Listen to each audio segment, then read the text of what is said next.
বিশ্বের বৃহত্তম দই কারখানা তৈরি হচ্ছে আমাদের পশ্চিমবঙ্গের হাওড়াতে। নিয়ে আসছে আমুল ফ্যাক্টরি। এই আমুল ফ্যাক্টরিতে কাজ করার জন্য কি কি যোগ্যতা প্রয়োজন, ভূগোল অনার্সের করার পর কি ডিগ্রি করা প্রয়োজন, ভূগোল অনার্সের ছাত্রছাত্রীরা কি আমুল ফ্যাক্টরি থেকে কাজ করতে পারবে, এই সম্পূর্ণ ভিডিও আজকের ক্লাসে আমরা ডিটেলসে আলোচনা করব।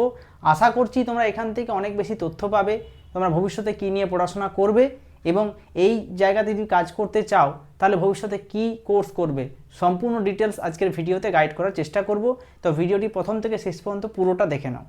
তো দেখো, ভূগোল অনার্সের পর কোন কোর্সগুলো খুব গুরুত্বপূর্ণ, কোন কোর্সগুলো তোমাদের করা খুব প্রয়োজন, সেগুলো আমি লিস্ট করে দিচ্ছি এবং এখান থেকে কি কি চাকরি পাওয়া যায় আমুল ফ্যাক্টরিতে এবং সেক্ষেত্রে স্যালারি কত হতে পারে। দেখো, স্যালারি আমি এক্সপেক্টেড বলবো, মোটামুটি সেরকম থাকে।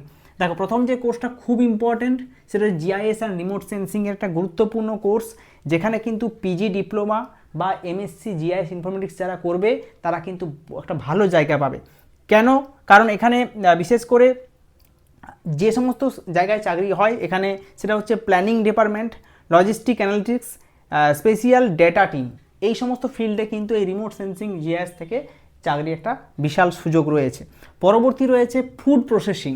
দেখো, ফুড প্রসেসিং বা এখানে ডেয়ারি টেকনোলজির ক্ষেত্রে ব্রিজ কোর্স হয়, যেটা PG diploma in food processing technology, dairy technology, food quality management. অর্থাৎ ভূগোলের পড়ার সঙ্গে তুমি ফুড প্রসেসিং একটা কোর্স করে রাখো, তাহলে কিন্তু একটা তোমার স্ট্রং প্রোফাইল তৈরি হবে, যার মাধ্যমে তুমি কিন্তু এই জায়গায় অ্যাপ্লাই করতে পারবে এবং অনেক বেশি সুযোগ সুবিধা থাকবে।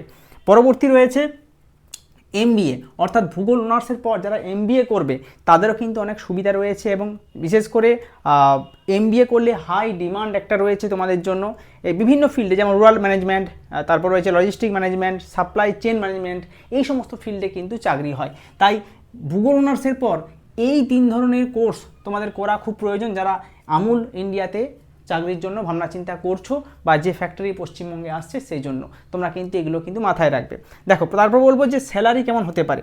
সবথেকে গুরুত্বপূর্ণ তোমাদের একটা কথা আছে,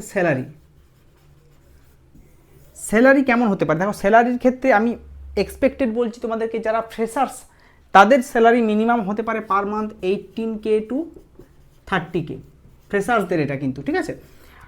কিন্তু যদি তোমার এক্সপিরিয়েন্স থাকে বা বিশেষ করে তোমার ফিল্ডে জিআইএস থাকে কিন্তু তার স্যালারি হতে পারে 30K টু 45K জিআইএস স্পেশালিস্টদের জন্য।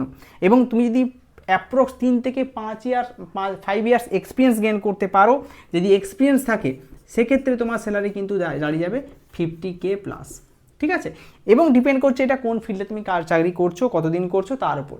কাজেই তোমরা বুঝতে পারছো যে যদি আমুল ফিল্ডে তোমাদেরকে চাকরি করতে হয়, সেক্ষেত্রে ভূগোল অনার্স যারা করছো তারা কিন্তু এই 3টে কোর্সের দিকে মাথায় রাখতে পারো, রিমোট সেন্সিং জিআইএস বা ইনফরমেটিক্স, ফুড প্রসেসিং এবং এমবিএ। যার যেটা বাজেটের মধ্যে আছে সেই ধরনের কোর্স তোমরা করতে পারো।